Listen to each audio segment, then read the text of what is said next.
Good evening. I'll bring this regular City Council meeting to order. If we could please rise for the invocation by Pastor Dave Daniel from the Sebastian Church of God.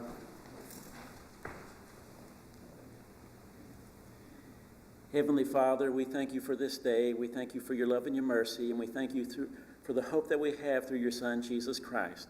Father, we thank you, Lord, for the honor and privilege we have to be Americans and to live in this great country. And Lord, we thank you, Lord, for this great city and for the leadership that you have placed here. Father, we pray today and tonight that you would touch the mayor and that you would touch the council members as they take care of the city business. Father, we pray that you would give them wisdom, that you would give them understanding, and that you would give them supernatural knowledge to handle things the way they should go. Father, we just ask for your favor, we ask for your blessings, and we just want to honor you, Lord, tonight. In Jesus' holy name, amen. Amen. We could have a moment of silence for former Mayor Walter Barnes.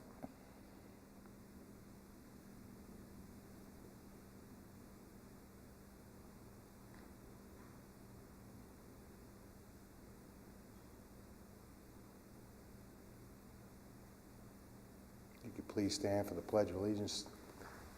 I pledge allegiance to the flag of the United States of America and to the republic for which it stands, one nation, under God, indivisible, with liberty and justice for all.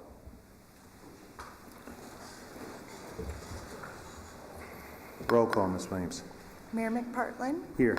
Vice Mayor Coy? Here. Councilmember Dodd? Here. Councilmember Hill? Here. Councilmember Kitchen? Here. Thank you. All right. Council, any agenda modifications? Yes. Yes, ma'am. I'd like to pull items 7D and E. D and E. Got it. All right, lead us into proclamations.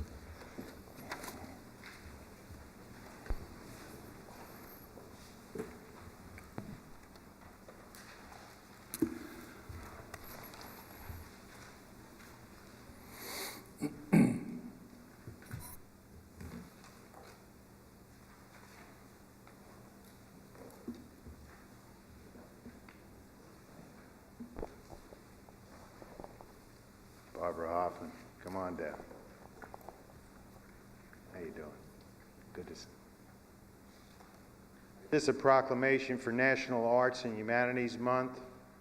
Whereas the month of October has been recognized as National Arts and Humanities Month by thousands of arts and cultural organizations, communities, and states across the country, as well as by the White House and Congress for more than 2 decades, and whereas nonprofit arts and cultural organizations are active contributors to our business community as employers, producers, and consumers, spending by just 10 nonprofit arts and cultural organizations totaled $16 million in Indian River County in 2015 and leveraged $8.9 million in event-related audience spending, and whereas these 10 nonprofit arts and cultural organizations provided rewarding employment for 651 full-time employment local jobs with residential household income expenditures of $12,661,000 in 2015, and whereas local and state government received $3 million in revenue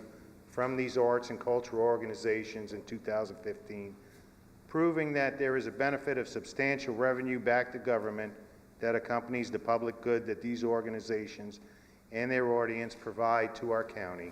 Now therefore, I, Bob McPartlin, by virtue of the authority vested in me as Mayor of the City of Sebastian, and on behalf of the Sebastian City Council, do hereby proclaim October as National Arts and Humanities Month in Sebastian, and call upon our citizens to celebrate and promote the arts and culture, and specifically encourage greater participation with the arts and humanities in our community.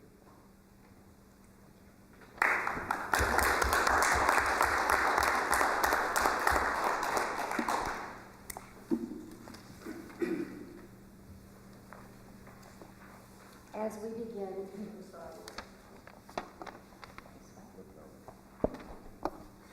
I'm technically challenged. As we begin National Arts and Humanities Month this October, we do so with a heavy heart. but also knowing the arts are powerful in their ability to help us heal.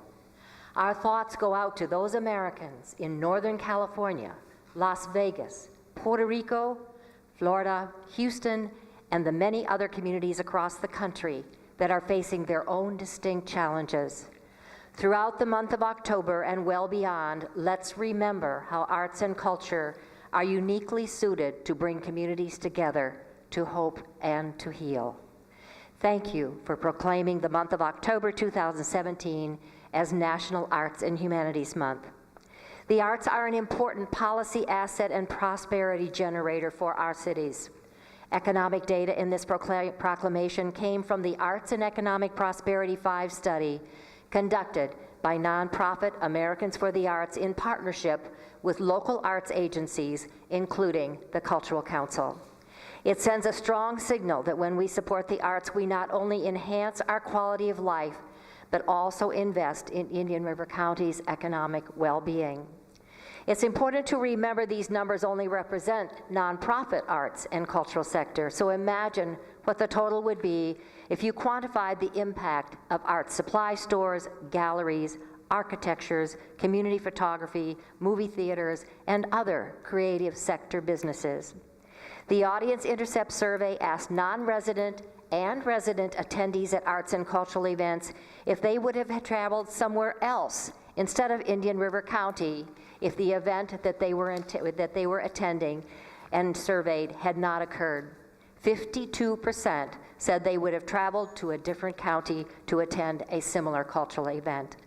Because arts organizations are strongly rooted in their community, most of the jobs that they provide cannot be shipped overseas. Even in a global economy, arts remain local employers. While arts volunteers may not have an economic impact as defined in this study, they clearly have an enormous impact by helping nonprofit arts and cultural organizations function as a viable industry.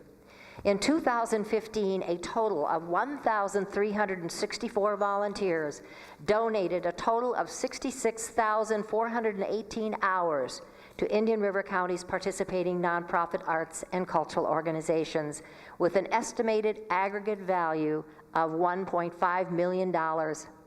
And in-kind contributions had an aggregate value of $350,000 in 2015. This study demonstrates that the arts are an economic and employment powerhouse both locally and across the nation. A vibrant arts and cultural community industry helps local businesses thrive. It helps local communities become stronger and healthier places to live. And leaders who care about community and economic vitality can feel good about choosing to invest in the arts, locally as well as nationally. The arts mean business. And now, I did present you with our new arts and cultural guide, fresh from the printer. This 11th annual guide boasts 66 advertisers, input from 130 organizations, 1,200 events, repeated events are only counted once, and a distribution of 25,000. A box of these guides will be delivered to City Hall by White Glove for your distribution. Thank you again for proclaiming the month of October 2017 as National Arts and Humanities Month.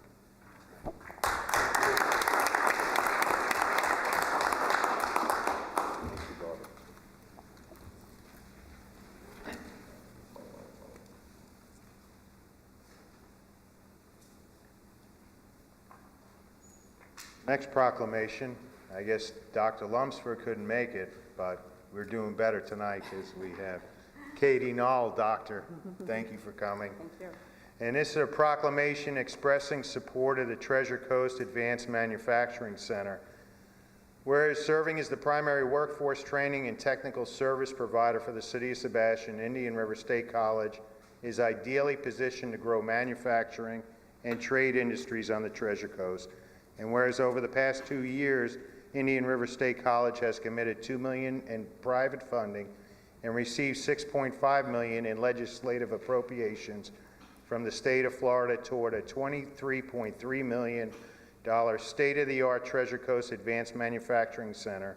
And whereas while the region is most appreciative of this public support, This critically important facility is $14.8 million short of breaking ground, and whereas our community is well aware of Department of Economic Opportunity employment projections substantiating the growing high-wage employment opportunities in sustainable building construction, smart manufacturing, automotive technology, HVAC, metal fabrication, and specialized trades, and whereas a modernized industrial skills facility is the most promising means to address these present and future needs, and whereas supporting Indian River State College's request will result in a strong return on investment of public funds, offering new opportunities for citizens to gain quick, affordable training in fields with extensive openings. Now, therefore, I, Bob McParland, by virtue of the authority vested in me as mayor of the city of Sebastian, and on behalf of the Sebastian City Council, do hereby fully support the $14.8 million capable outlay request of Indian River State College for the Treasure Coast Advanced Manufacturing Center and its far-reaching implications for economic and workforce development.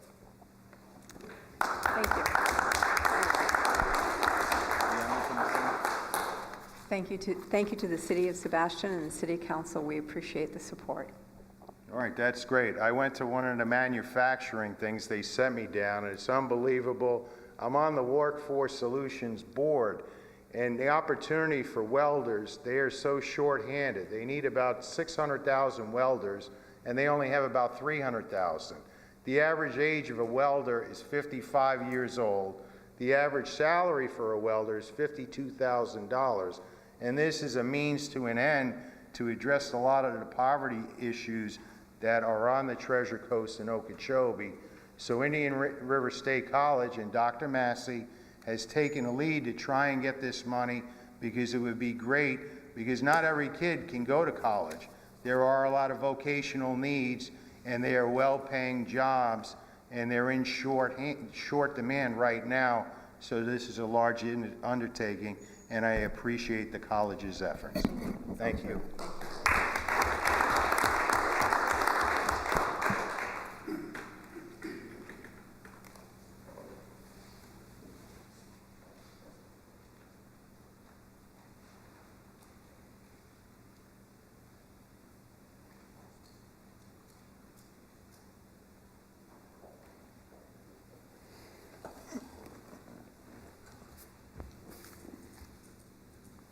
All right. Brings us up to brief announcements. And FPL. oh, FPL. Oh, I thought your 5 minutes was up, Bart.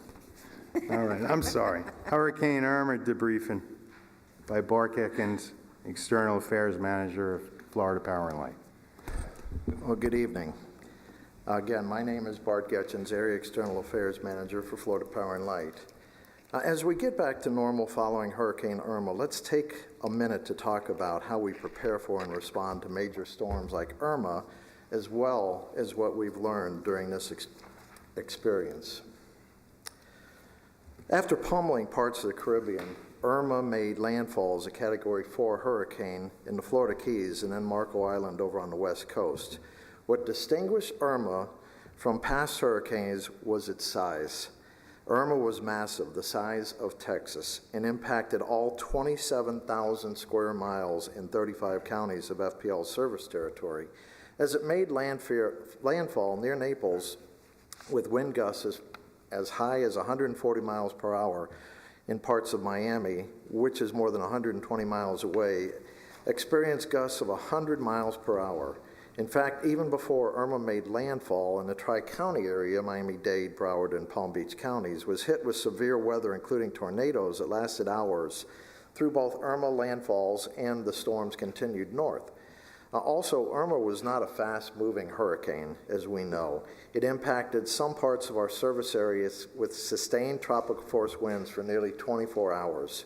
To put that into perspective, Hurricane Wilma in 2005 swept through the entire peninsula in only 5 hours. In total, Hurricane Irma knocked out power to nearly 90% of FPL's customers. That's more than 4.4 million accounts And if you figure there's usually 2 people per home, we're looking at nearly 10 million customers, more than any other in our company's history.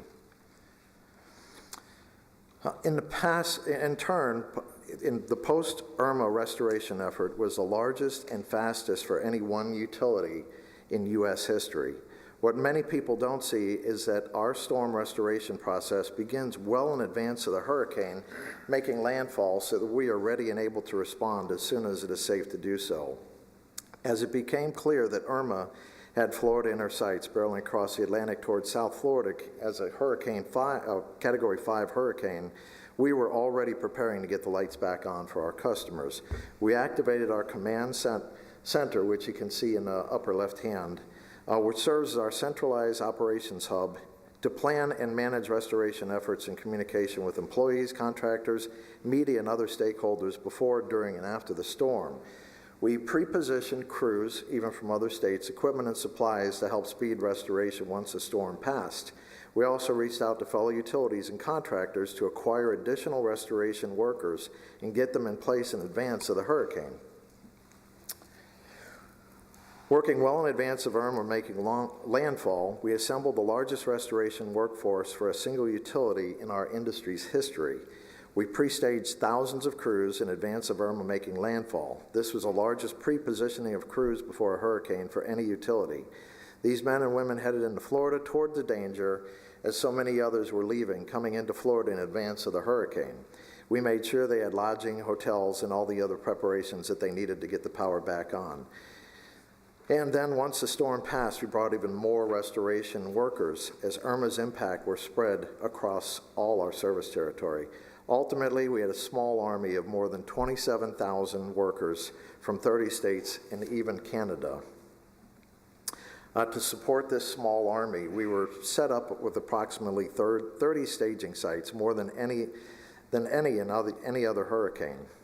Just to give you an idea, you have to do laundry for these people, 51,000 loads, 3.3 million bottles of water, 1.7 million pounds of ice, and over 800,000 meals served.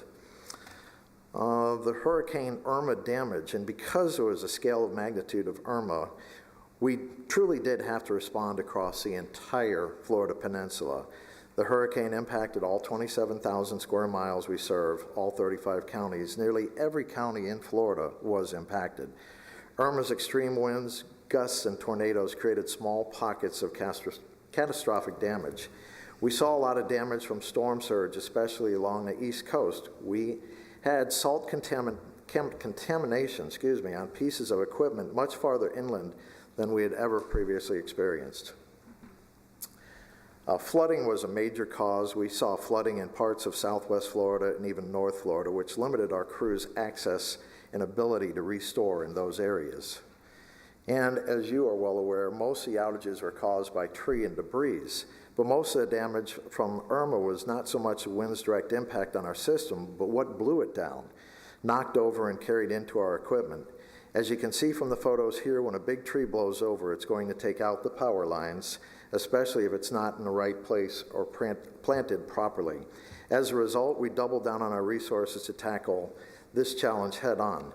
For example, we brought in twice as many tree crews working on this restoration effort as compared to Hurricane Wilma in 2005.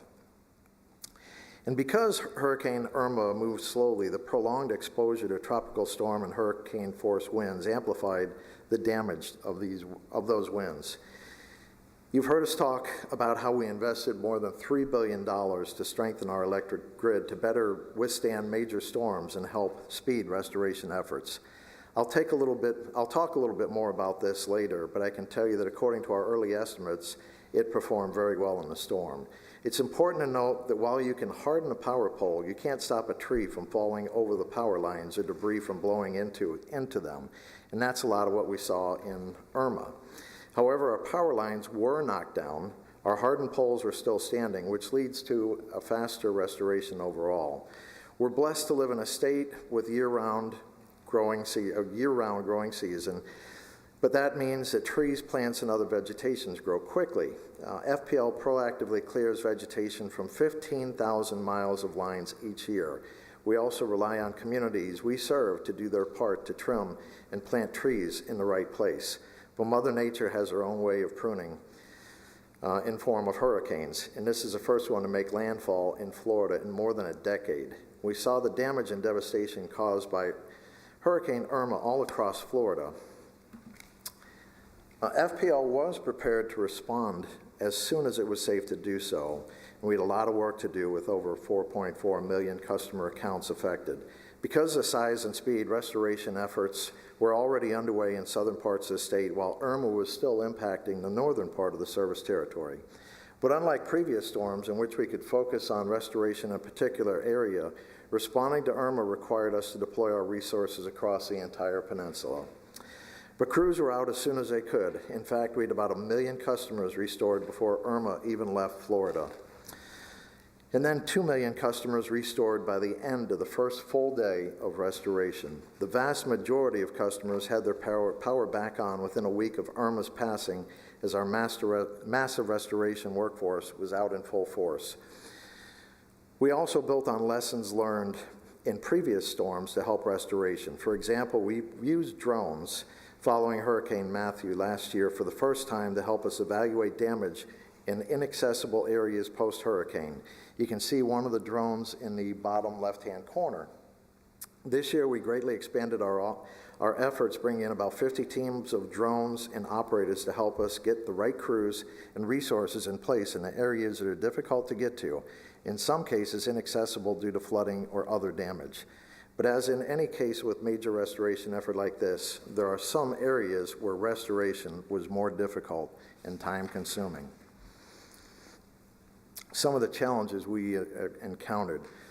We have a proven restoration plan that restores power to the largest number of customers safely and as quickly as possible, and that is what we followed during Irma.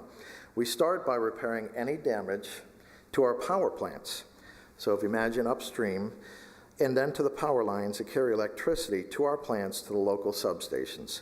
We prioritize restoring power to critical facilities such as hospitals, police stations, and fire stations, communication facilities, water treatment plants, transportation providers, and shelters. At the same time, we work to return service to the largest number of customers in the shortest amount of time, including service to major thoroughfares that host supermarkets and pharmacies and gas stations and other needed community services. From here, we repair the infrastructure serving smaller groups and neighborhoods converging on the hardest hit areas until everyone's power is restored.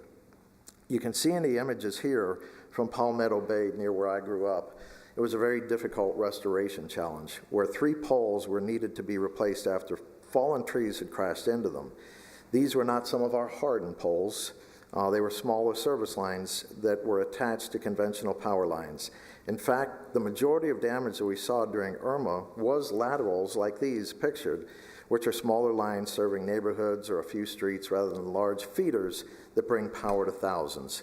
At this location, before crews could even begin to replace the poles, vegetation workers spent more than 20 hours cutting the trees and removing the vegetation so line workers could get to the poles. This was a scenario we saw in multiple locations across the state. At this same job, due to space constraints, crews had to use a large crane to lift power poles over homes and into place. That's more than a full day of work by multiple crews to restore about 40 to 50 customers. This is a heavily flooded area in southwest Florida. I believe this is probably in Naples or Fort Myers. Many of these areas were inaccessible for long periods of time and still presented challenges once we could get in.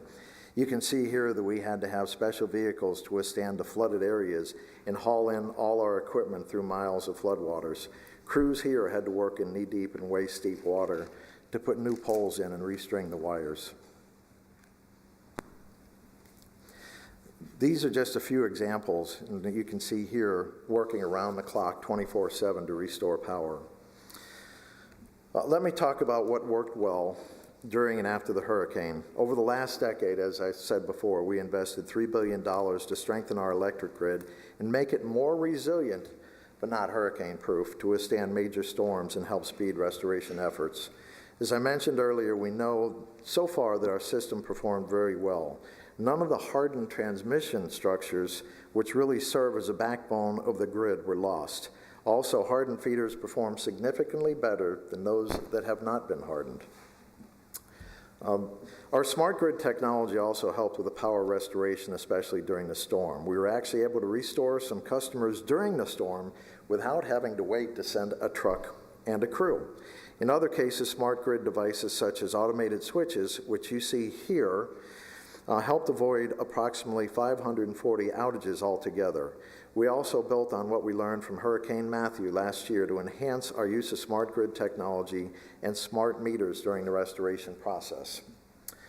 Just a comparison between Hurricane Irma and Hurricane Wilma from 2005.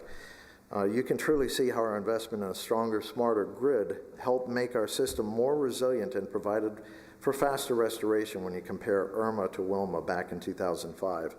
All of the substations impacted by Irma were all back up and working within 1 day, much faster than after Wilma, which took 5 days.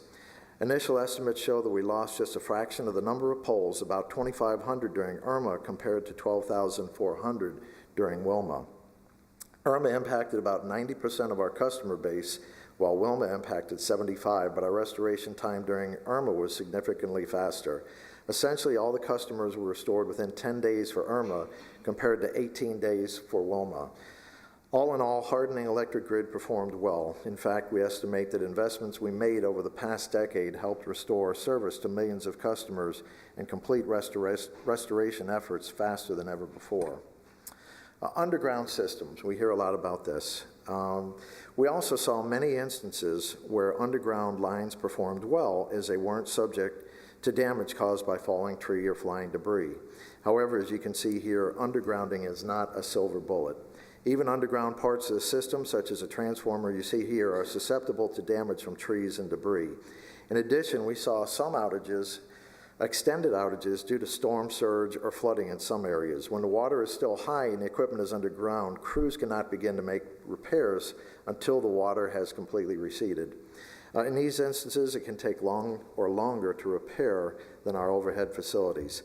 Having said that, we support undergrounding of power lines. In fact, following Wilma, we provided incentives to encourage communities and developers to promote more undergrounding because it is generally more expensive than traditional overhead lines.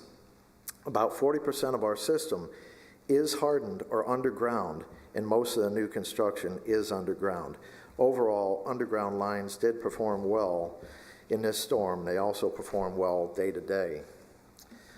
I'll just briefly touch on this. We can't thank our local partners enough. The local police departments, all the community that helped us and pointed things out to us. And just in sake of time, I'm going to say we greatly appreciate all their efforts.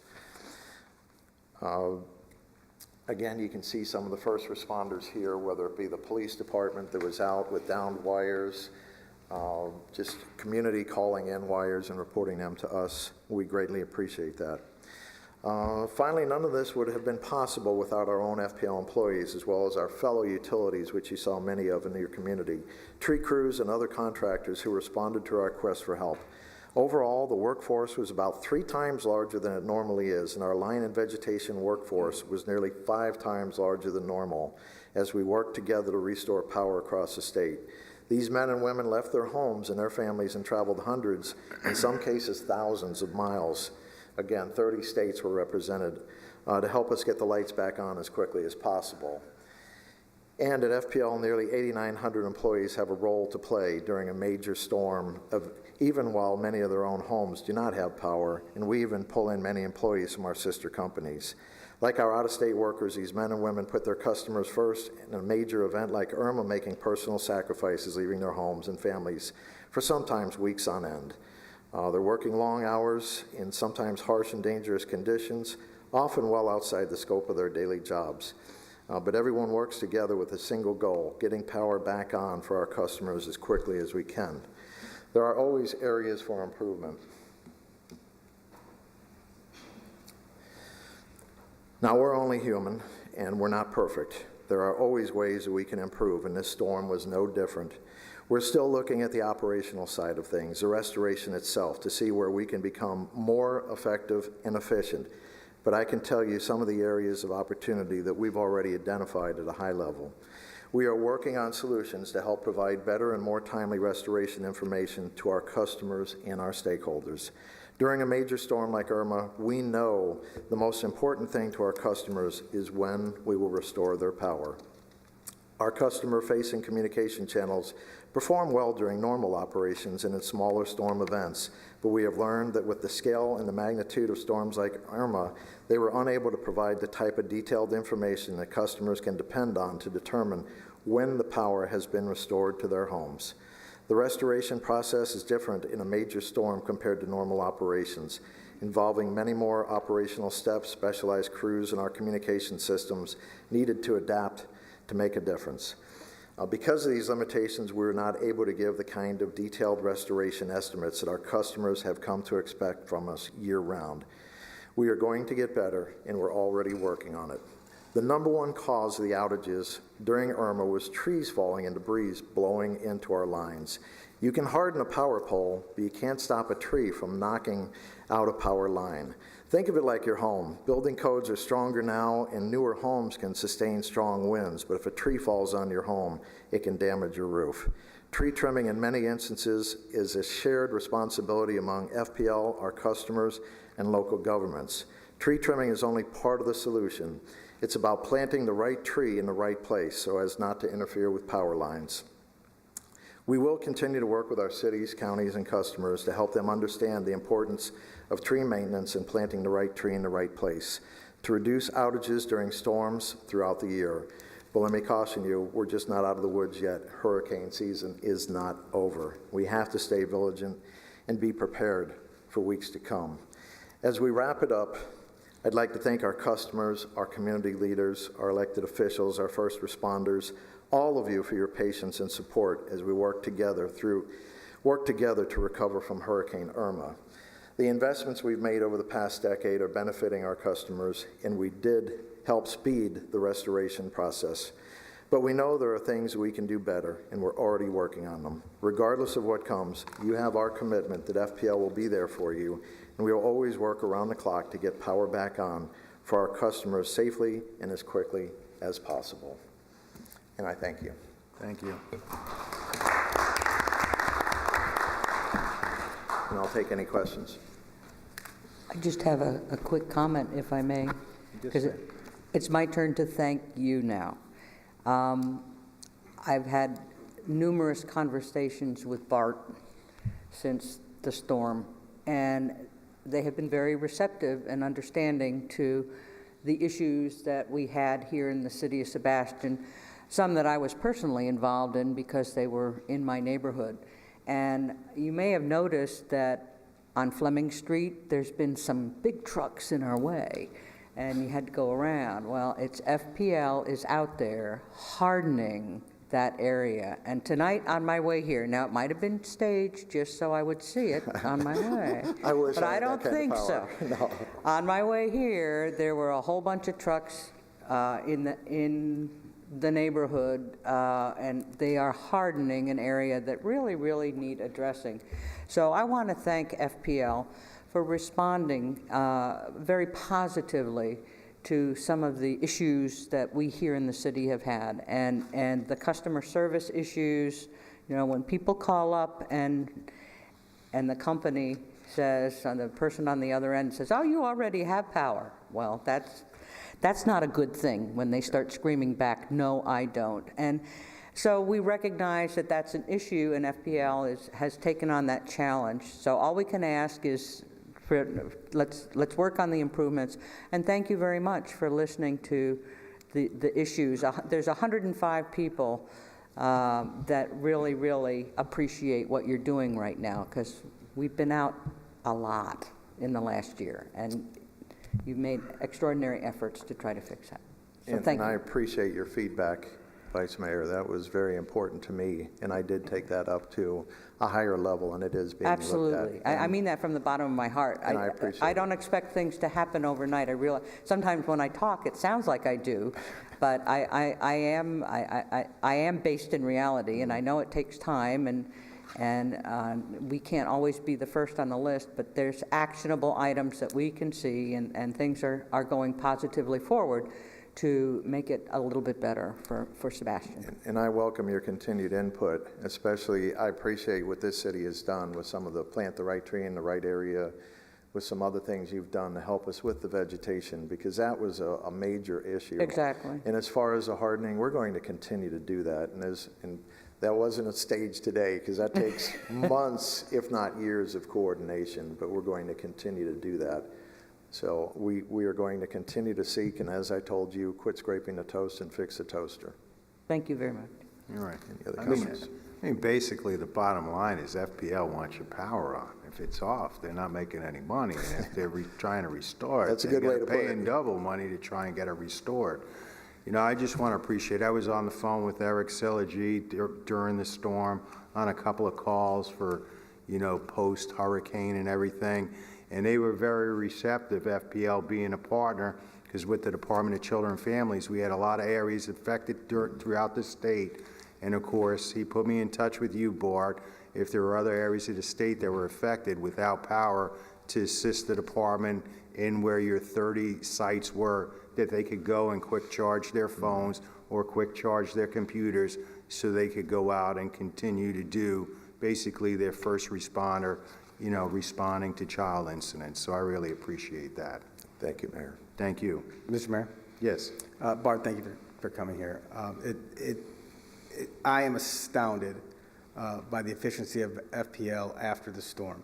I was very concerned when that storm went straight up the spine of the state of Florida, because we have been involved in storms before, with the storms crossing through the state, and realizing the swath that crossed the state was damaged and spent weeks without power. And when this thing went up the spine of the state of Florida, I was quite terrified that we were going to spend a lot more time without power, because every single customer of yours in the state was affected.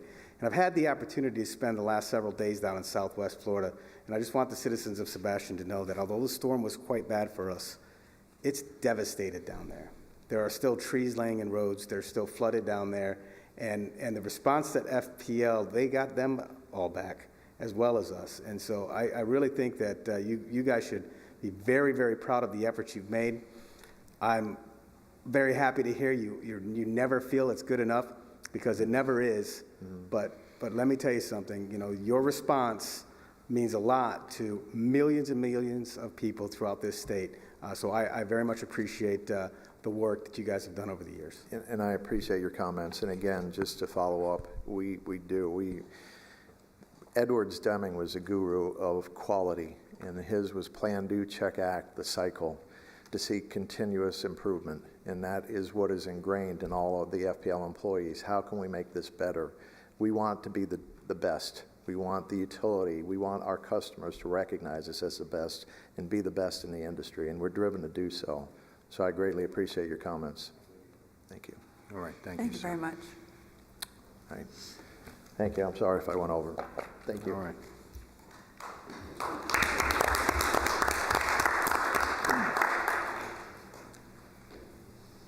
All right, leads us up to brief announcements.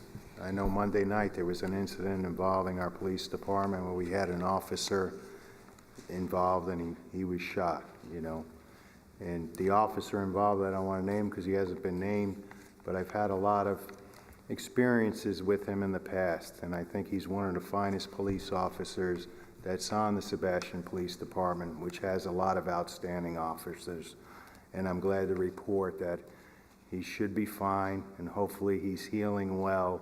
And I met with him and his family last night, and if you could just keep them in your prayers, that would be appreciated. Any other brief announcements? MPO? Oh, I thought that would come in committee reports. What's that? Committee reports, Okay. right? Okay. Is that all right? Any other brief announcements? Yeah. Leads us up to our consent agenda. Move approval of item A through C and F through J. Second. All right. Roll call on that, Ms. Williams. Vice Mayor Coy, Yes. Councilmember Dodd, Yes. Councilmember Hill, Yes. Councilmember Kitchen, Yes. Mayor McPartlin. Yes. Motion carries. Thank you. All right, 7D, approving the extension of the Senior Activity Center lease. Ms. Coy? If I can just address both D and E, my concerns, and then if you have any other comments.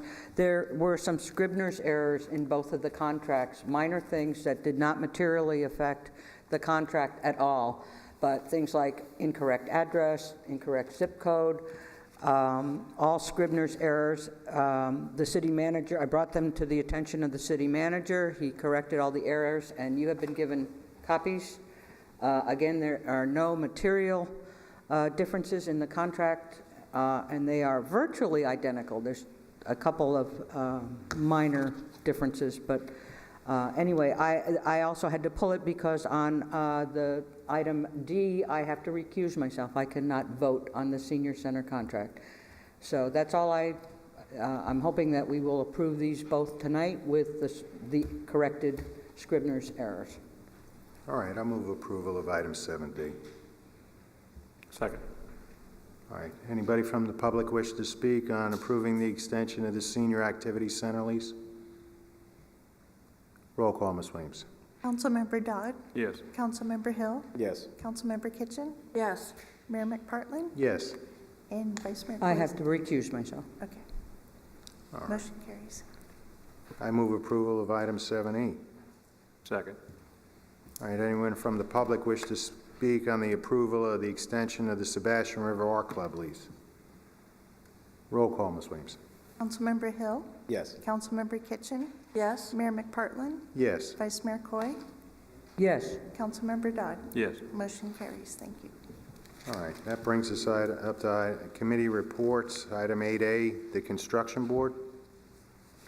Yes, Mr. Mayor. Jean Carbano would like to serve again, and I didn't receive any other applications, but being that she wanted to serve again, I bring her before you in council. Move to reappoint Jean Carbano. I second that. We need a vote on that or just a consensus? There's nobody else. All in favor? Aye. Okay, motion carries. Then, any other reports? Here you go, Ms. Coy. Yes, MPO. We had the MPO meeting today, and the issue for US 1, the cutout for the Shady Rest cutout, was approved for, that's not the word I want, it was, say again? Endorsed. MPO gave their endorsement to FDOT, who was there also, so they are very aware. I think our city manager needs to continue very closely with FDOT and oh God, I forgot your name again. Say again? Ms. Fraser, Lisa, yes, sorry. Anyway, but we need to just stay on top of that to see if we can get some funding for it, but they very graciously approved that. One other thing that, I'm going to bring it up, I probably shouldn't, but you know me, I will. One other thing that was endorsed and approved unanimously at the MPO is for a roundabout at the intersection of 66th and 510. It's a very well thought out deal. It's designed to totally improve traffic by 100%. It can accommodate 100% more traffic than a light will. It's a big roundabout that's going in there. And we discussed the possibility of having, when it comes out on headed towards Sebastian, it drops down to 2 lanes there. They are going to consider perhaps making it drop out at 4 lanes if it's possible to do that, and then cut it down to 2, just in case for future visioning, if we ever did make it a 4-lane highway from the city of Sebastian, from Barber Street to that intersection. So that's a possibility. It's not in the works right now, but it was suggested, and it's probably a good time to stay on top of that also, just to watch that in the future to see if we can get that. It's cheaper to do it now for future planning. That was MPO. It was a fun time at the ranch. All right. Any other committee reports? All right, we have no public hearings tonight. Item 10A, approve work authorization number 2 with infrastructure consulting and engineering. Mr. Griffin. Yes, sir. This is part of, this is a shade hanger project, part of the CIP approved budget this year. This is the civil engineering portion of this, work authorization number 2 with infrastructure consulting and engineering. They're one of the airport's CCNA approved consulting engineers. We are requesting approval. Mr. Mayor, I move approval. All right, second. Anyone from the public wish to speak on this item? Roll call, Ms. Williams. Councilmember Kitchen, Yes. Mayor McPartlin, Yes. Vice Mayor Coy, Yes. Councilmember Dodd, Yes. Councilmember Hill. Yes. Motion carries. Thank you. Thank you, ma'am. Item 10B, approve construction services agreement with Dickerson, Florida for taxiways D and E at the Sebastian Airport. Mr. Griffin. Yes, sir. The taxiways D&E project was publicly bid and closed in, when was that, Scott, July? And Dickerson, Florida was the low bidder. And we, at 1.758372 million, we are requesting approval of the construction services agreement. I move approval of item 10B. Second. All right. Anyone from the public wish to speak on item 10B? Any further council discussion? Roll call, Ms. Williams. Mayor McPartlin? Yes. Vice Mayor Coy? Yes. Councilmember Dodd? Yes. Councilmember Hill? Yes. Councilmember Kitchen? Yes. Motion carries. Thank you. Thank you. Item 10C, approve work authorization number 3 with infrastructure consulting and engineering. Mr. Griffin. Sir, this also concerns taxiways Delta and Echo construction at the Sebastian Airport. This is construction management with the infrastructure consulting and engineering, work authorization number 3. We're requesting approval. Move approval. Second. Anyone from the public wish to speak on item 10C? Any further discussion? Roll call, Ms. Williams. Vice Mayor Coy? Yes. Councilmember Dodd? Yes. Councilmember Hill? Yes. Councilmember Kitchen? Yes. Mayor McPartlin? Yes. Motion carries. Thank you. Thank you. Item 10D, approve CSA number 1 to dredging and marine consultants. Mr. Griffin. In the spring, there was a council discussion about seawall bulkheads in the southern drainage system, Elkham Canal, George Street Canal, Schuman Canal. I was directed to search out a company that could give us proposals for, in case there was a failure of one or more of the seawall bulkheads. We put the item out to bid. Dredging and marine consultants responded to the bid. I interviewed them, conducted negotiations with them, and the CSA is before you tonight, CSA number 1. As a side note, DMC was also selected as one of our continuing consultant engineers for the city. They're one of 4 that we have for the city. So I'm requesting approval of CSA number 1 with dredging and marine consultants. I've got a question if I can ask it. Sure. This is a great presentation for the thing, but I have just one question. Maybe it's for the engineers if they're here. Is Mr. Cornelius here? No? Okay. I'll ask you anyway. Just bring it out. When they're talking about getting St. John's approval and permit, they're talking about getting the approval and permit for the entire system. They're going to do their engineering specification of how it's going to be done and then get approval for permits for the entire system. Is that correct? They are Or is going that to what get you understand? representative approvals for how it will be done. I understand that since there isn't not an anticipated failure, that this would be a representative permit approval for the work to be done. Yes, sir. Okay. All right. That was the main concern, is if you ask the question one way, like what do we do if one piece of the wall fails? They're going to say bury it. If the next question is what do we do if we're going to redo the whole wall and we do an engineering specification, they may say something different. I was just concerned about the long term, but if we're going to deal with it that way, I'm okay with this. And I move approval. Second. Anyone from the public wish to speak on item 10D? Any further discussion? Yeah, I just want to make a comment because there's been some things that have been said over the last several weeks about about us not doing anything with the seawalls, us letting things go, and us not being proactive. And this is definitely a step in the direction of making sure that the city is protected, but also that the residents have an idea of what's going to happen should their seawall fail. So I think this is a great thing for the city. I'm very happy to see this go forward. Thank you, Joe, for getting it done. Sir. All right. Any further comments? Roll call, Ms. Williams. Councilmember Dodd? Yes. Councilmember Hill? Yes. Councilmember Kitchen? Yes. Mayor McPartlin? Yes. Vice Mayor Coyne? Yes. Motion carries. Thank you. Except item 10E, review the draft of guidelines for administration of employee pay adjustment, wage market adjustments. Mr. Griffin. I'm going to start the discussion, and I'll let Ken jump in, but this was really a result of the savings that we realized during the budget process from the difference between what we had budgeted for employee health insurance and what the result was that we realized by changing carriers. There was an excess there, and the discussion was started about maybe still utilizing that so-called pot of money for employee benefits. Once that discussion got started by council, it was turned over to us, and then we proceeded with a policy in trying to do something about that, and I'll turn it over to Ken.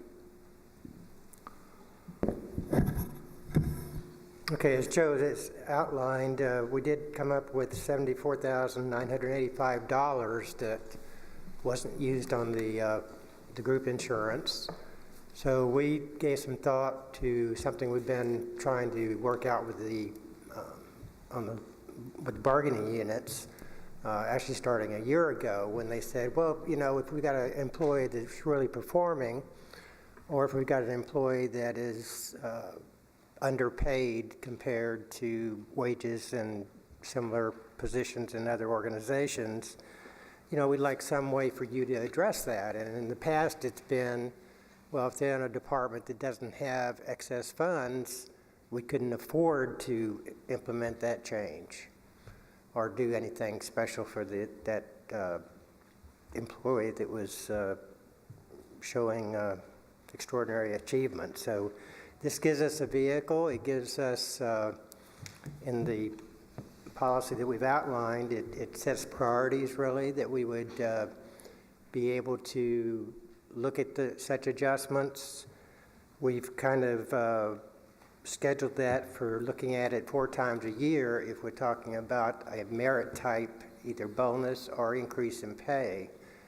That's for the sake of kind of not having them dribble in every week when somebody's got a new case, and you know, by the time the money runs out, you wish you would have addressed some of the ones that were not given priority. So we're trying to, you know, we definitely recognize the importance of utilizing these funds prudently and fairly. If you know, it would be our goal not to use the entire $75,000 and only use that for, you know, the extreme important type situations that we feel that need action on. So if at the end of the day, end of this year, we have some of that balance left over, if we've administered it properly, then we hope we would have continued support to either fund an additional amount every year for such items, or at least use the balance of the $75,000. But we're not going to be rushing into spending the $75,000 quickly. We're going to try to allocate it during the year to those things that we deem most critical. Mr. Mayor? Yes, sir.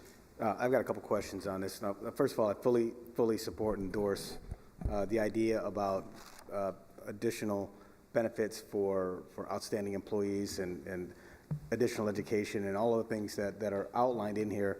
I support this very much, but I have some questions about it.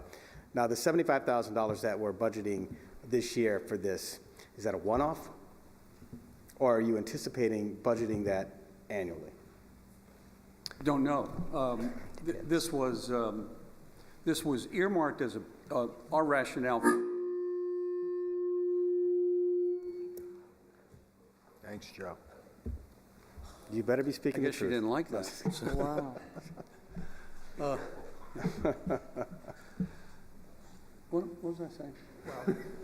The question was the $75,000. There we go. Is the intent to budget $75,000 every year, or is this just a 2017-18, hey, we got some extra cash, No, let's sir.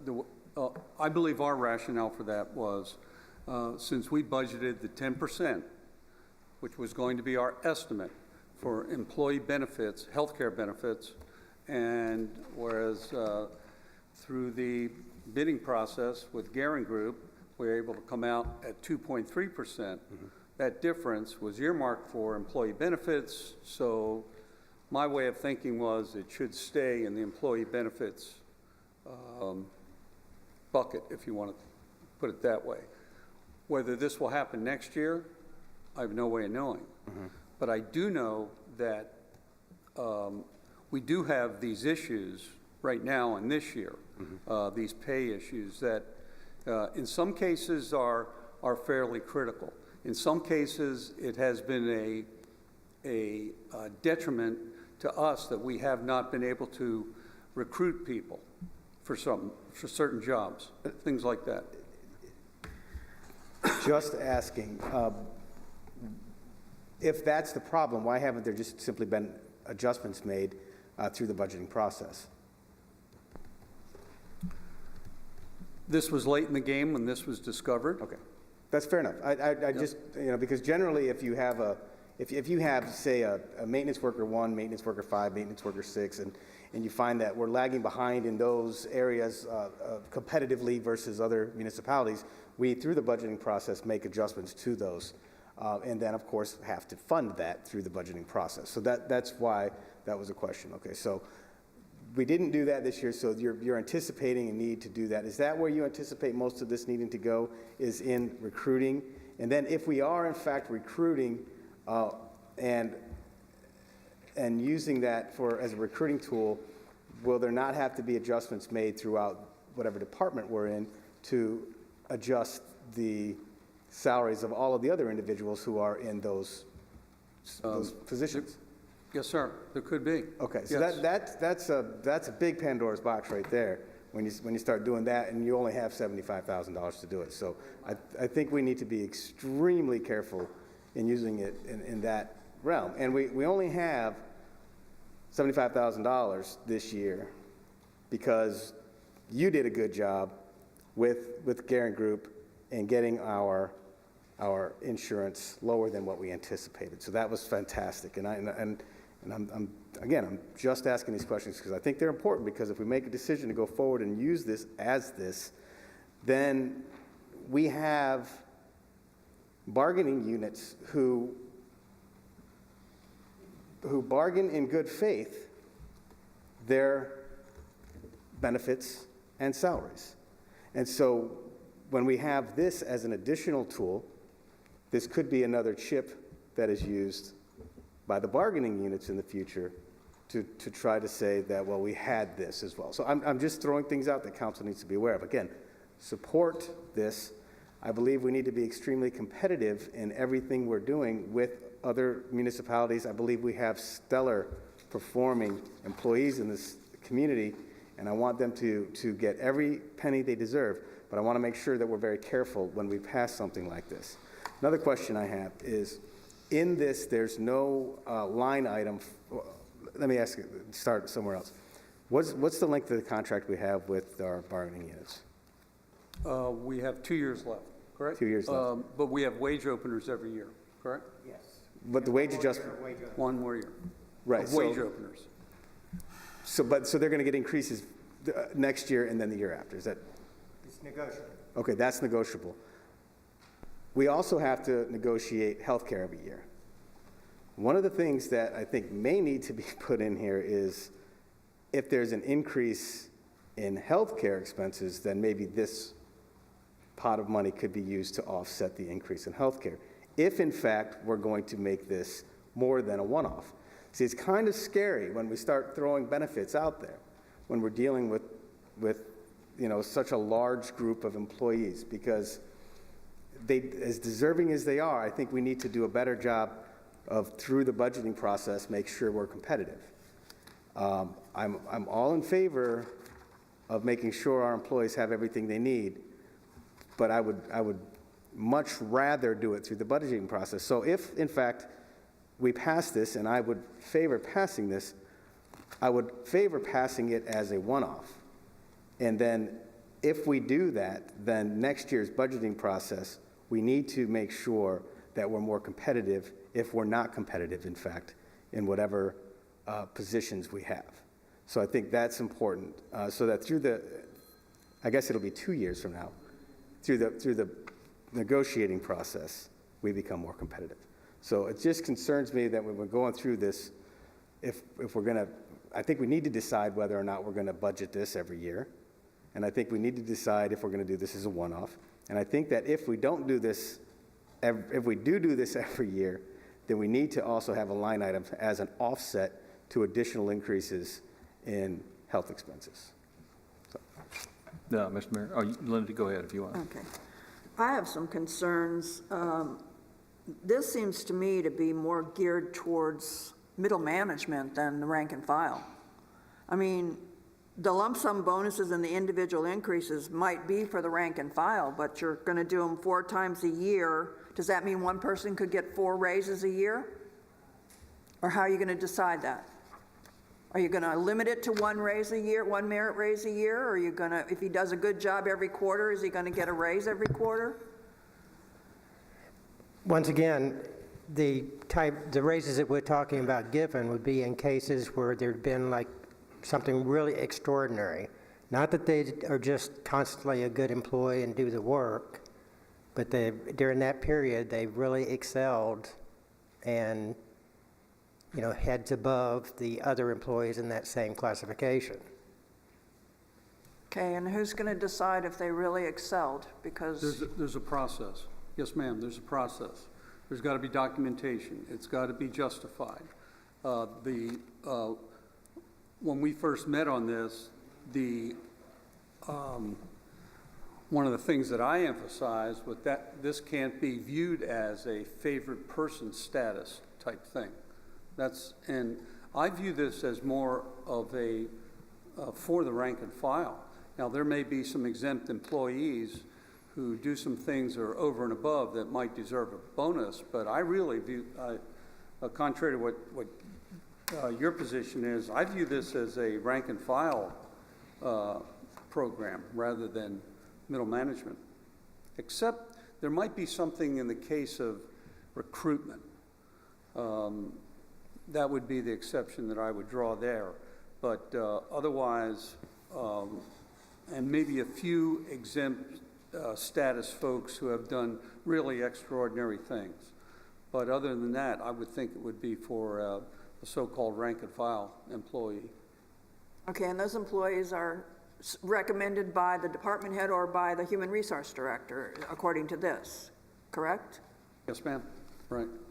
Well, it's got to, let's say it's from a department head, let's say, just as an example, public works director. That's got to, the way I envision it, it's got to bubble up. There's got to be justification from the immediate supervisor on up, and then to the public works director through the human resource manager, to the city manager. So I believe there's going to be levels of review. As I said, the last thing I want this viewed as is some sort of favorite person status, and that's not Well, I the don't want it intent. viewed that way either. I just want to make sure that everyone is treated fairly and it doesn't just affect, the guys out in the field, they need these merit raises. They're worthy of them. They do a lot of good work over and above what they're supposed to do. They did that for the hurricane. The last thing I would want would be some sort of accusation or charge that we had abused this with treating people unfairly or favoring someone over another. That's exactly why we wanted to get a policy on this, and which is presented tonight. All right. Okay, I had the same exact concerns that I heard from Councilmember Hill, except mine were I looked at it a little bit differently. Salary administration is a function of the Human Resource Department. And to take a pot of funds that you have in an area that you think that you can use to reward employees and use that to actually counter salary administration is very dangerous because it makes it, all of a sudden it means that we now have salary administration and the next year's budget up $70,000 and the next year's budget up $140,000. And things like doing market rate adjustments, compensation issues where you move an employee. If you have an employee, for example, that is in a salary range and they can't be given an increase because they're at the top step in the salary range, but they do work above and beyond that step, then it's probably time for Human Resources to develop a new job description and to develop a new job category and develop a new range and move that employee into that. And that's salary administration. That's the function. It's standard in all corporations and all governments to do it that way. In order, and it's not easy to do. I understand the, and I applaud you for the attempt to try to get things done without going through all of those processes that are difficult to get through. I understand that. But I don't think that you can take a $75,000 pocket of money that's available right now that we don't know is going to be available next year and use it for salary administration because that makes it automatically available next year. So what I would prefer and I don't have any problem with all these things, if we were to take this money and instead of leaving it in this pot, if we move it into the salary pot in the budget, move it into the pot in the budget for salaries, and then you can use it in the salary administration process to do that. But instead of having it in a separate fund that you administer through a separate process, move it over where it can be administered through the standard salary administration process.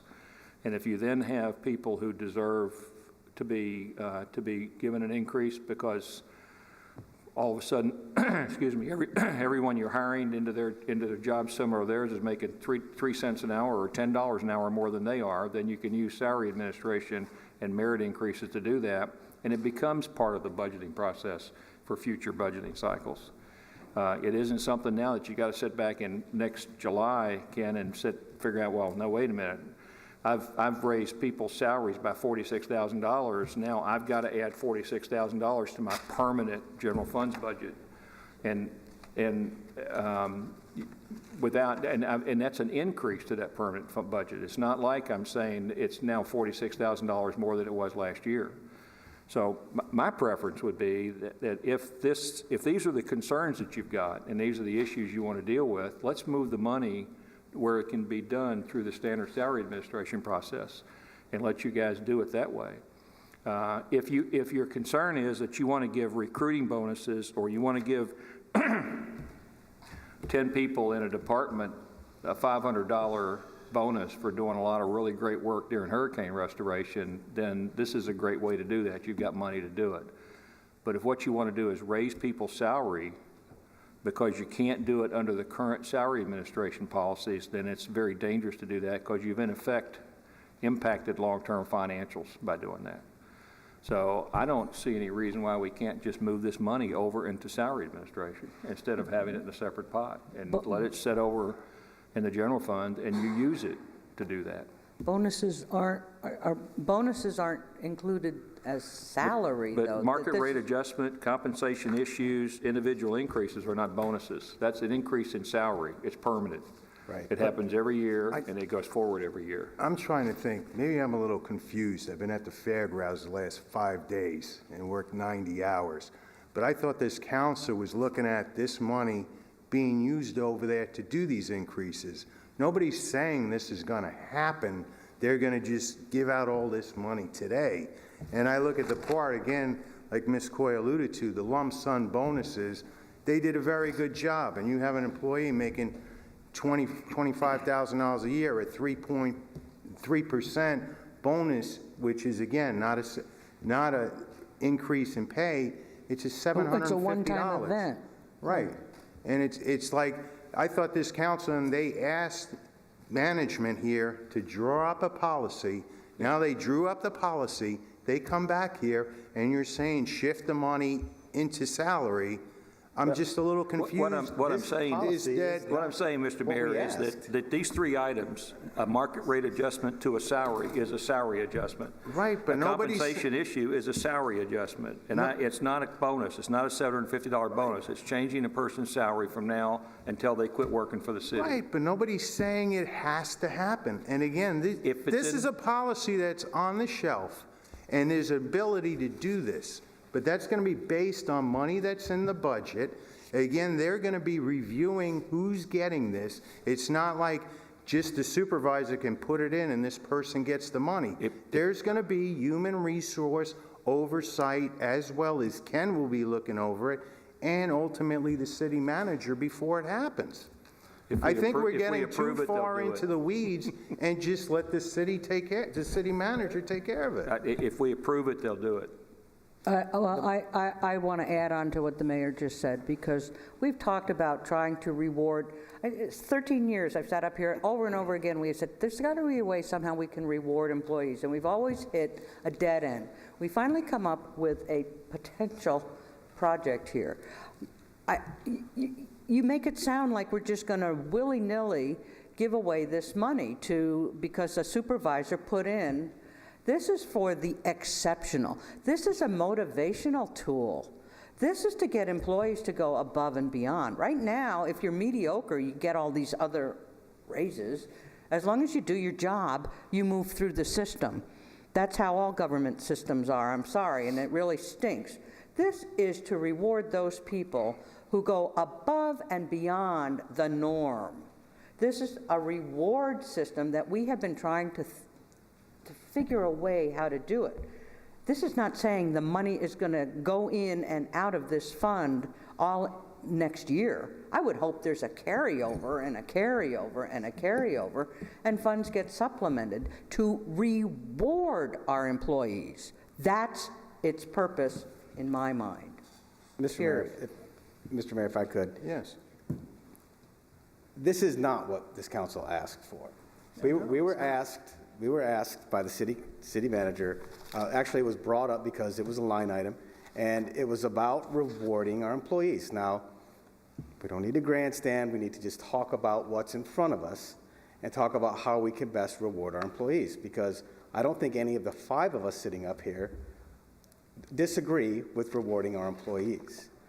The problem is that making a market rate adjustment to a pay grade does not reward exceptional work. Let's scratch it then. The other Scratch problem that one. is dealing with the compression issues is not dealing with exceptional work. It's not, you don't give out $500 for someone going out and doing a great job of picking up debris after a hurricane, or $750 or whatever it is to deal with the compression issue. That's a bonus for doing exceptional work. So there should be a bonus pot for exceptional work, and that should be dealt with by the city manager. Difficulty in recruiting? How can you have a difficulty in recruiting line item in this and say it's for exceptional employees? That's just impossible, because they're not an employee that needs to have that extra money. So I agree that we should figure this out. I agree that lump sum bonuses should be in there. I also agree that we need to probably put some more money aside for educational issues. But this is not a bonus package. This is a way to adjust the salaries of the individuals in our community that are working for us. If they need the adjustments, that's the work we need to do through the budgeting process. Whether it be upstairs and then figuring it out and coming back to us for whatever adjustments we need to make, we need to do that. But this is not a bonus package. This isn't rewarding great work from our employees. That's a facade. To say that is an absolute facade, because you can't say that making a market rate adjustment is rewarding exceptional Would you be behavior. happier if that item was taken out? I would be happier if three of these items were taken out. That's a simple thing. I would be happier if the market rate adjustment was taken out, the I would agree compression with issue was that. taken out, It's the not difficulty in difficult. recruiting was Let's taken come to- out, let's and the agree. individual increase was taken out, and you left simply lump sum bonuses and then educational budget shortfalls. Explain again to me, I must be misunderstanding. Why do you What want is a to- compression issue? A compression issue is when you have an employee who's been in the position for a certain amount of time, and they can't essentially be above and beyond? Or is that the hiring? I've read it in here. It's defined in here. They're Define at it, the please. top of the step. They're at the top of their step. They've been there for a while. They're at the top of their step. There's no more. Okay, yeah, I agree with you. So that shouldn't be in there. Let's take those three issues out. Okay. Could I elaborate on that? On the compression issues, it's also when you've got an employee that's maybe been here 5 years, but we're hiring in new employees at the same rate, the same That's starting right. rate. And There's not and- any recognition for his time in service. Right, and that's an issue that shouldn't be dealt with through this process. And I agree with you. See, we're coming So close. it's We're just the coming wrong close. process. Now this has been turned a little bit to become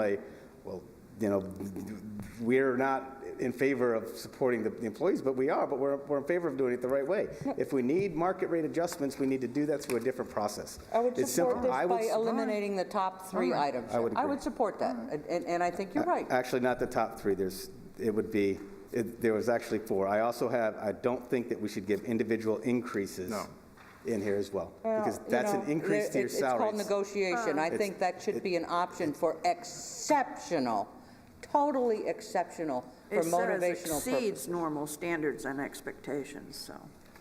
All right, It would not be the norm. So I make a motion to approve this and striking out the market rate adjustment, the compression issues, the difficulty recruiting, leaving in the lump sum, leaving in what says about the individual increase, and of course the educational aspects.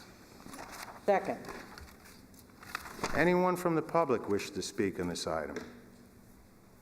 Any further council discussion? Roll call, Ms. Williams. Councilmember Kitchen, Yes. Mayor McPartlin, Yes. Vice Mayor Coy, Yes. Councilmember Dodd, Yeah, I can live with that, yes. and Councilmember Hill. Yes. Motion carries. Thank you. Except new business. Oh, at this time, public input. Anyone from the public who wish to speak?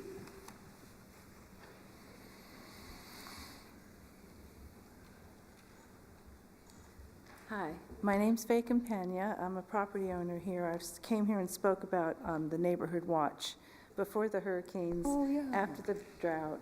And by getting to know our officers and the outreach program, seriously, I don't even think we need one. It's been a wonderful program. It was blossoming at the time that I was talking to Officer Gillette. But by doing so, I've been talking to a lot of my neighbors, and I'm a newly purchased home in 2013 in November. I witnessed, segue from the FP&L, the tree trimming event. They dug out the ditches, which is what I'm here about, is ditch maintenance in my part of the neighborhood.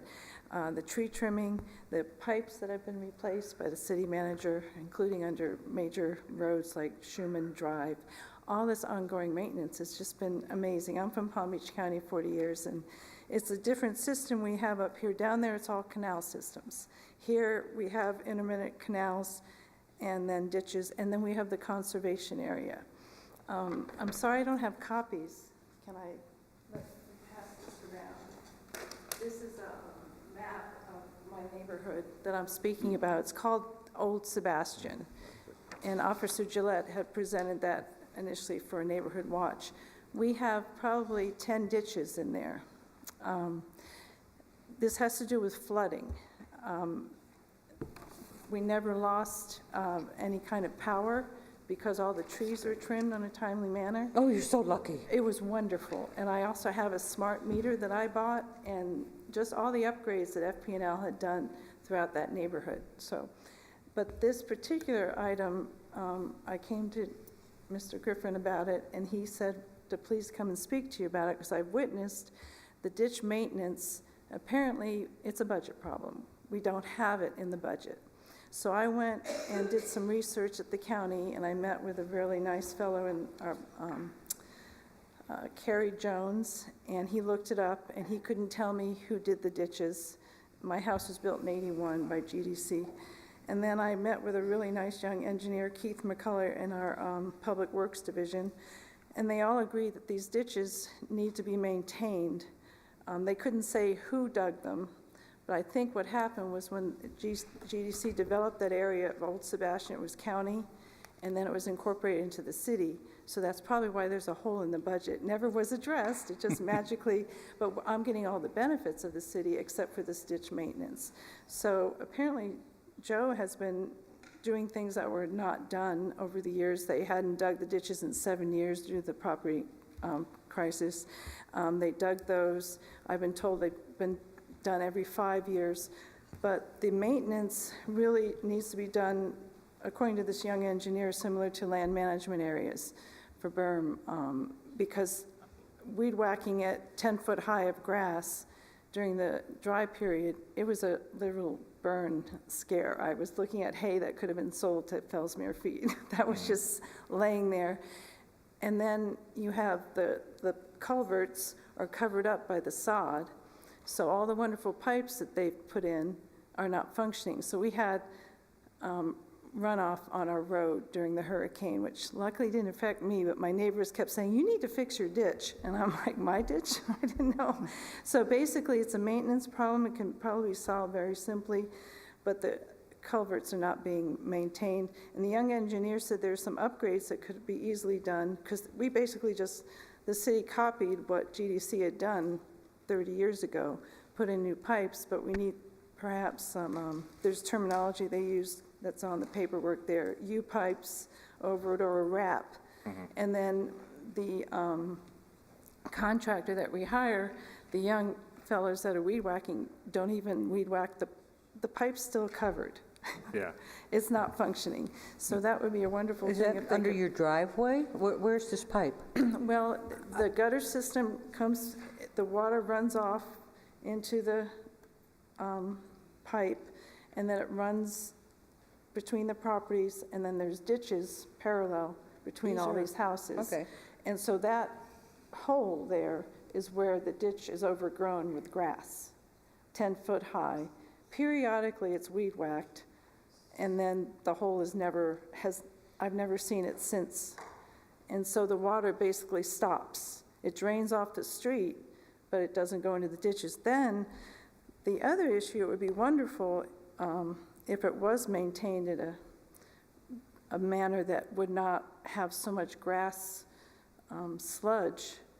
I don't know what to call it, but the Indian River Lagoon National Estuary Program, we have a conservation area now at the west side, which is the eagle nesting area, which if you pull up on the FWC and put Sebastian in, that's an actual eagle nesting site. So all the drainage goes through these ditches into the canal, into the Schumann Lake, into the canal, and into the estuary system is full of grass, which is exactly what they don't want.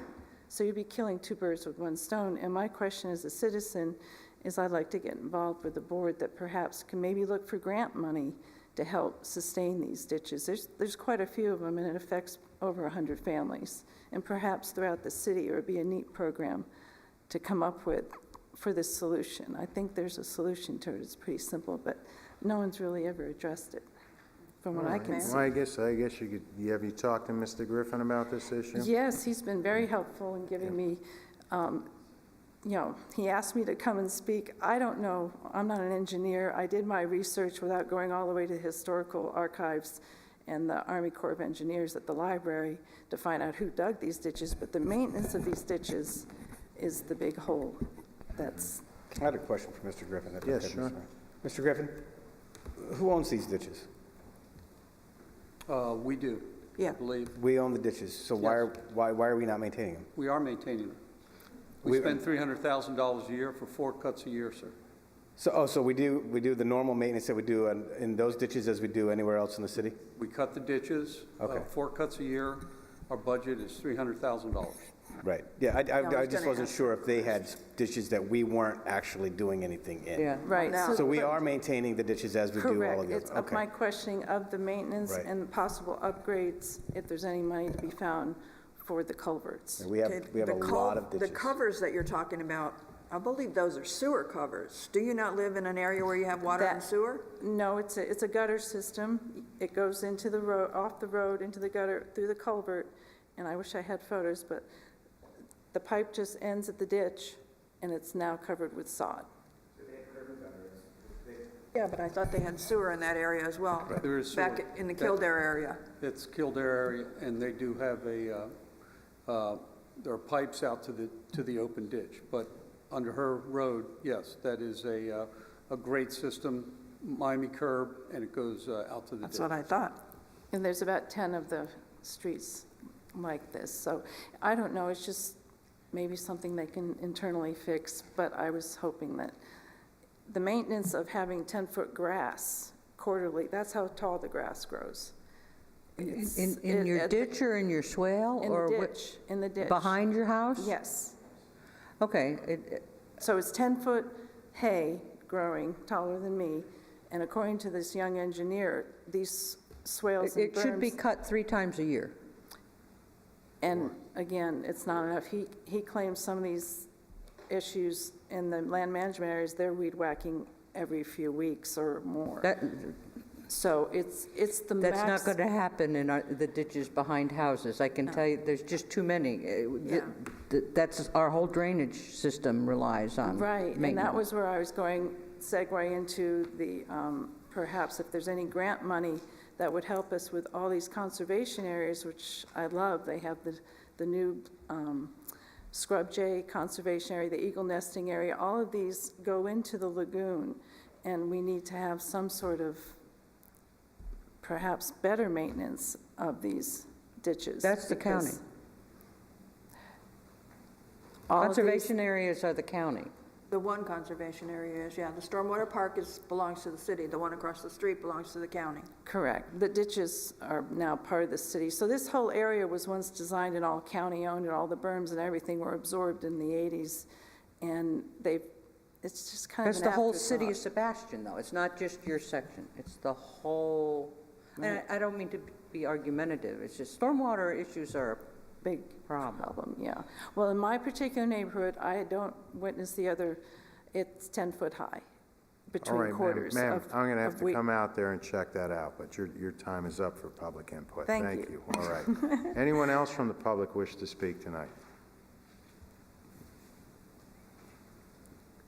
All right, that brings us up to new business, resolution number R-17-37, amending the financial policies. Mr. Griffin? Yes, I'm going to let Ken make a presentation on this, sir. Okay, as we were discussing the budget this year, and one part of our budget approval is approval of the financial policies we're going to follow.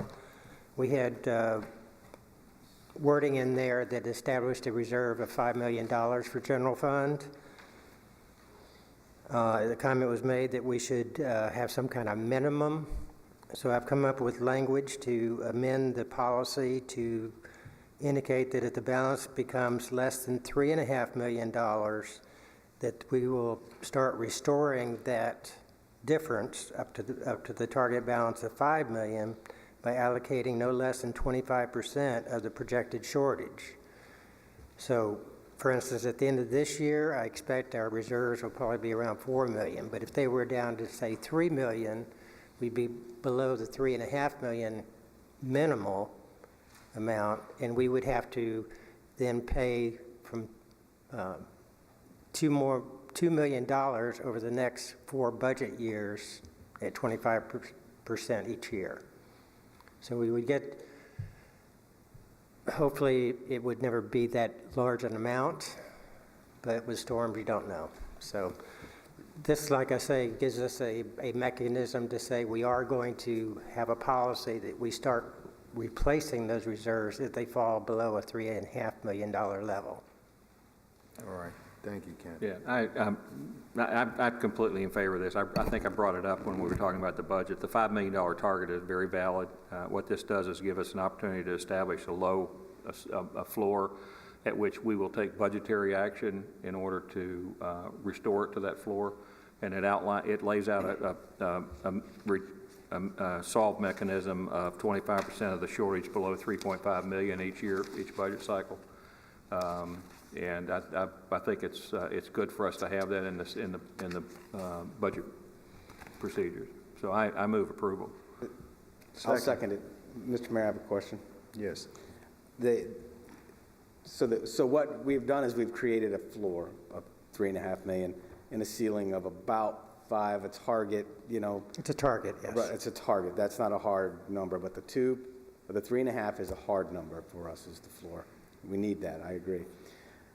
Now, you stated that if it gets down to 3 million, then we will have to budget an additional $500,000 per year for the next 4 years to get back to the 5 million. No. So that's 25% of the 500,000. So No, that's not what, it would be, if it gets down to 3 million, it'd I be know that. 25% of 500,000. I know that, but what was just stated, Yeah. and I want to make sure there's clarification, because what was stated was that if it gets to 300,000, then we would budget 500,000 a year for the next 4 years to get it up to 5.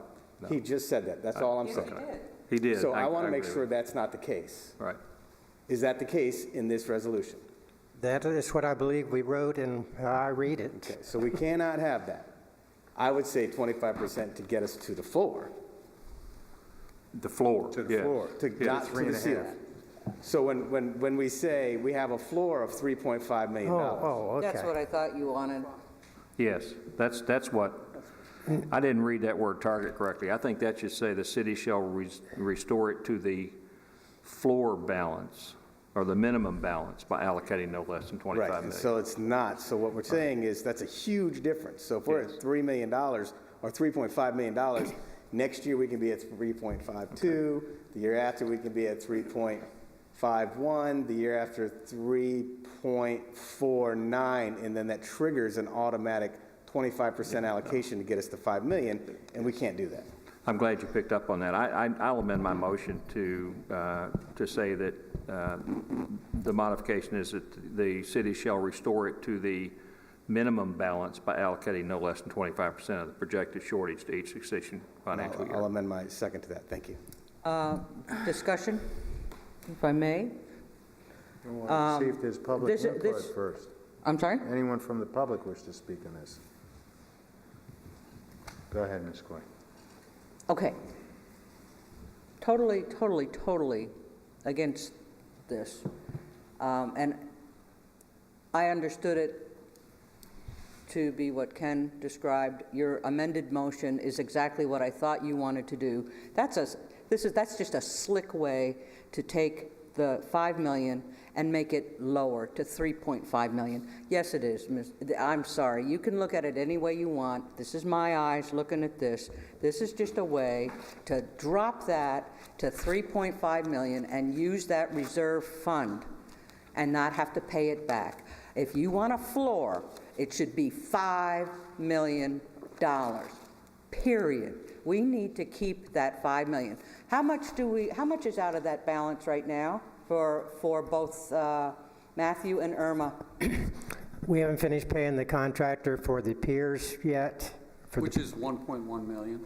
1.1 million? But I'm expecting the bottom line is we'll get down to about 4 million, close to 4 million. Down to about 4 million. How about the money for Irma debris removal? Hasn't come in yet. Hasn't come in yet? No. Matthew, debris removal, has that come in? No. No. So we're deducting. Are we out of hurricane season yet? No. What if we have another one? 5 million is bottom. I can't support your motion. I can't support the old one. We've been doing just fine. You've got a slick way here to try to reduce our reserve fund to 3.5 million. That's a fatal flaw. So I will not be supporting this. I'm done. Okay, I'll assure you I'm not really that slick. Some people think I am, but I'm not. But the objective is to establish a dollar ceiling and a dollar floor under which we would raise taxes. And I wouldn't support raising taxes to $5 million. I would support raising taxes to 3.5. So I wouldn't support raising taxes. What does it say about raising taxes in here? It doesn't say raising taxes anywhere in that. Well, that's exactly what this 25% is. The minute you drop 25% of the shortage into our budget, we're going to have to raise taxes, or we're going to have to fire employees, and we're not going to fire employees. We're going to raise taxes. So it's simple. Then why do you have to have it at all? We've not done that. We have had 5 million in reserves, and we have always brought it back up to where it has to be. This is an irrelevant resolution, and all it's strategically does is drop the minimum You don't balance. even have to worry about the 25% if you leave it at 5 million. Yeah, There you well, go. You just put it back as you can and you plan for it. We haven't had to raise taxes to replace, we didn't raise taxes this year to replace the 1.1 million. When No, we reduced taxes. So that's a bunch of baloney. When we say we have a target of $5 million, that's not hard and fast. All it would take is an action of 3 people sitting up here to drop it to $1 million, because the target is $5 million. What I'm saying is we now have a number, 3.5. It can't go below that. If it goes below that, we have to take action to restore it to the 3.5. That's the whole concept here, is that. So, and to continue getting it to the actual target. And quite frankly, I can say this, that if we get below 3.5 million, a motion of action of 3 people up here could adjust that quite easily. yes. So, but I mean, I think it's responsible, to be honest with you, because what it's doing is saying, if this continues to go down, our target, and the target of this council going forward is to have a budget or to have a $5 million reserve, which I fully support. That's a target, and that doesn't mean we have to do that. So it could go year after year and get nibbled away year after year, and you could have less brave council members sitting up here not willing to do the right things to keep it up to the right level, and it could get down to virtually nothing because we only have a target. Where we disagree is the right level. 3.5 million is not the right level. If you want a floor, make it 5 million, and I'll agree with you 100%. Okay. Any further discussion? Roll call, Ms. Mapes. Just a minute. If I'm interpreting what occurred correctly, there was a motion by Mr. Dodd and a second by Mr. Hill on the resolution as presented, and then there was a motion to amend and a second to amend the resolution as presented. Is that correct? He amended his motion.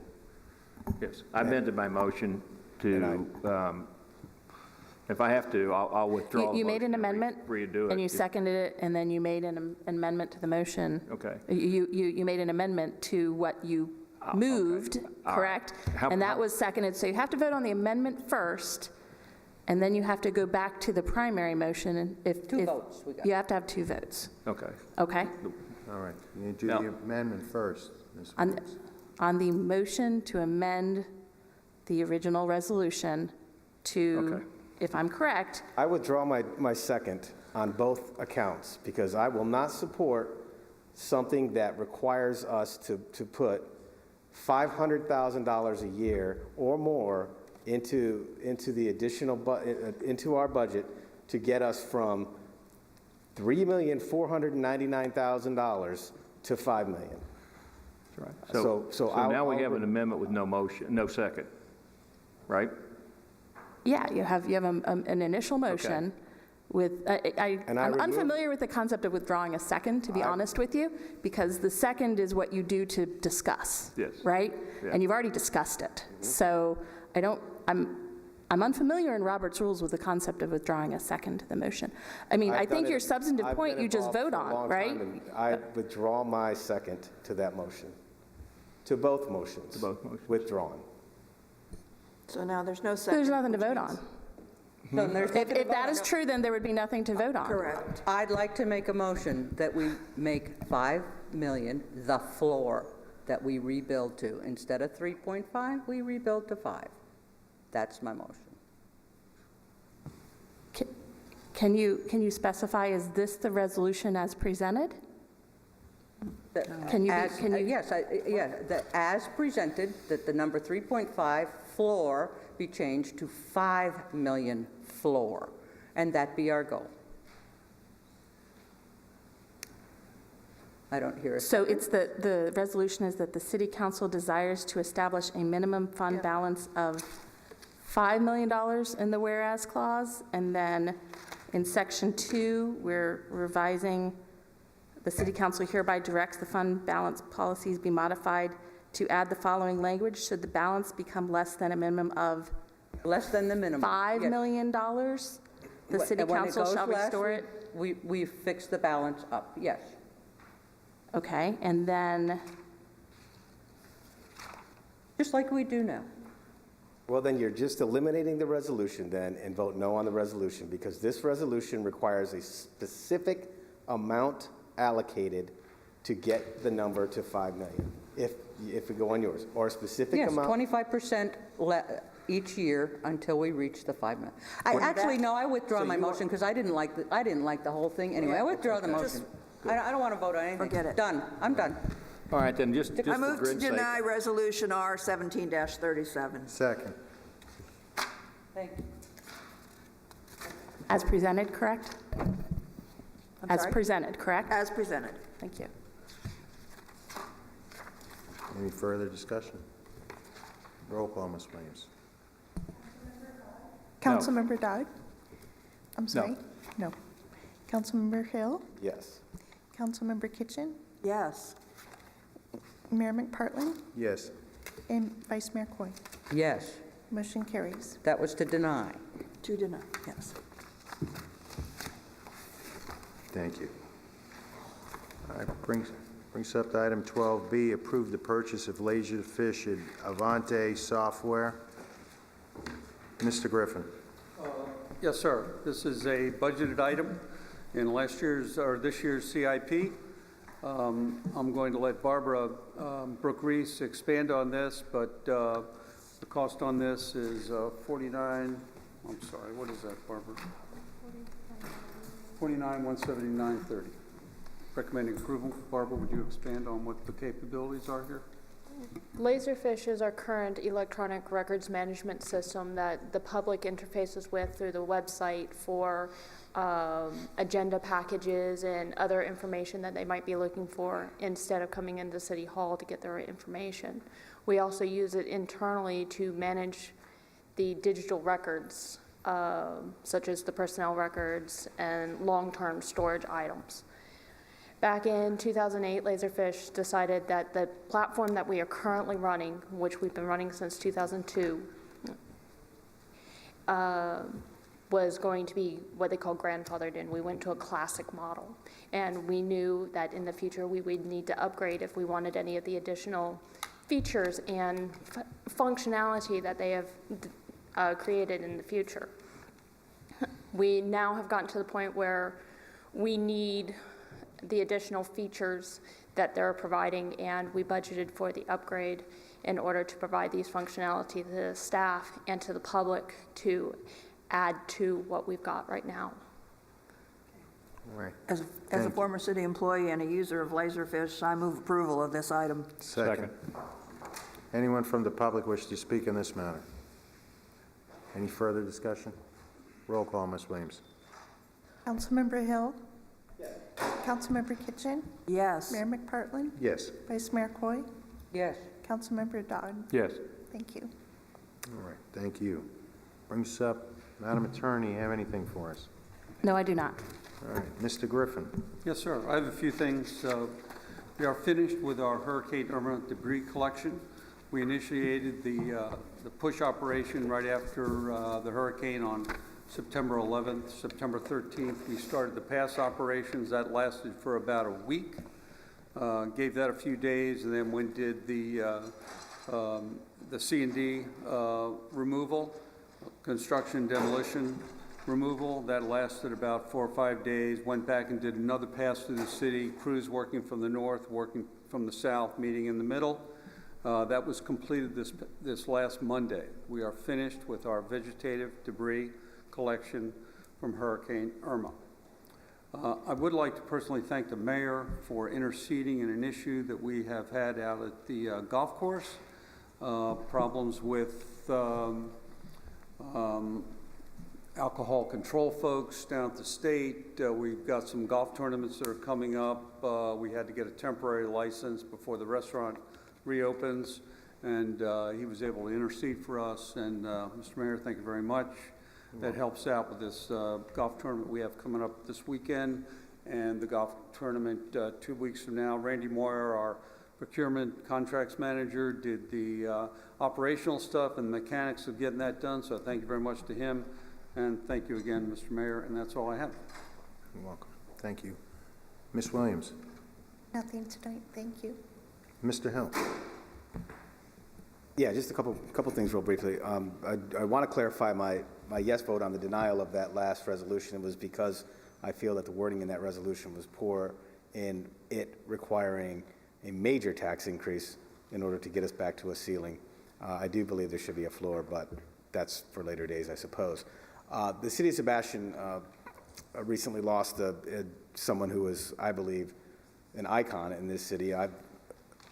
Walter Barnes, I know we had a moment of silence for him earlier today, but I got to know Walt Barnes when he was the mayor for 4 years, from 2000 to 2004, and I had the privilege of serving under him while he was the mayor. And I would suggest to you that he brought leadership that provided a sea change in this city.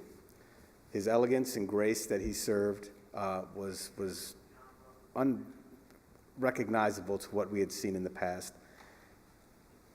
He had empathy for everyone who had any issues. I believe his leadership showed me what a real mayor should be in the city of Sebastian, and I was proud to have called him a peer, but I'm more proud to have been able to call him a friend. And I can say to you all that without Walter Barnes, not a person would be sitting where you are, because he had so much to do with the changes that this city, that took place in this city from 2000 to 2004. And we are reaping so many of the benefits of that. Those include many of the things that have taken place at our airport, many of the things that have taken place along 512 corridor, this building that we're sitting in, the police station, the park. I remember the arguments about the clock tower and where we should put that. That is now in Riverview Park. Riverview Park, the amazing things he did down there, and really the gentrification of our entire riverfront, I believe are due to the leadership of Walter Barnes, and he will be greatly missed. I'm very sad that he is no longer with us, but I'm very happy that I was able to know him. Anything else, Mr. Allen? All right, Ms. Kinchin? Yeah, I'd just like to speak to Cindy. I know you worked very hard on that wage adjustment thing, and I'm sorry that we tore it to pieces. And I know that you have a lot of work to do and you have no help, no assistant or anything like that, but it might be time to look at revising those steps to get to your point where you can get the recruitment people that you need and come up with suggestions for us to look at that in the next budget year, and maybe even revise some of the job descriptions to come up with a better way to hire the people that we need to hire and get them what they need to get. I know you don't have a lot of time, but in your spare time, maybe 5 minutes a day, if you want to work on something like that, that'd be great. Otherwise, I think you tried to do a very good job with it, but it just wasn't what we all had in mind up here when we asked for merit raises for the people. But thank you very much for working on it. I appreciate that. Anything else, ma'am? Mr. Dodd? No. Ms. Coy? Just a reminder to folks that now that it's quiet, we've kind of come back from Hurricane Irma, things are getting back to normal. It's time to take a look at your trees and your lines and get prepared for the next event. You know there's going to be another wind event. It's just a matter of when. And it's not always FPL's fault, although there are some places they can trim better, and they're working on it. Homeowners have an obligation to keep the lines clear, and really, you don't want it to be your tree that causes my power to be out. Trust me, you don't want that to happen. It won't be pretty. Thank you, ma'am. All I have is the department. We completed our emergency disaster food stamp program out at the Indian River Fairgrounds over Friday, Saturday, Sunday, Monday, and Tuesday. And the staff that came up, they were just incredible. They were working from 6 a.m. to after 9:30 at night on the site. The sites were open from 7 in the morning to 6 p.m., but we served everybody who was in line at 6 p.m., and sometimes that lasted an additional 2.5 hours. And we had estimated that 20,000 people in Indian River County would be eligible for the emergency food stamps. And I know we served over 22,000 applications, and I think the number might be much higher. So I'm glad we were able to do that. And that means an economic impact on Indian River County of in excess of $8 million that the people who receive the assistance will put back in the local economy by purchasing food from local grocers. So I'm tired. Time to go to bed. Meeting adjourned.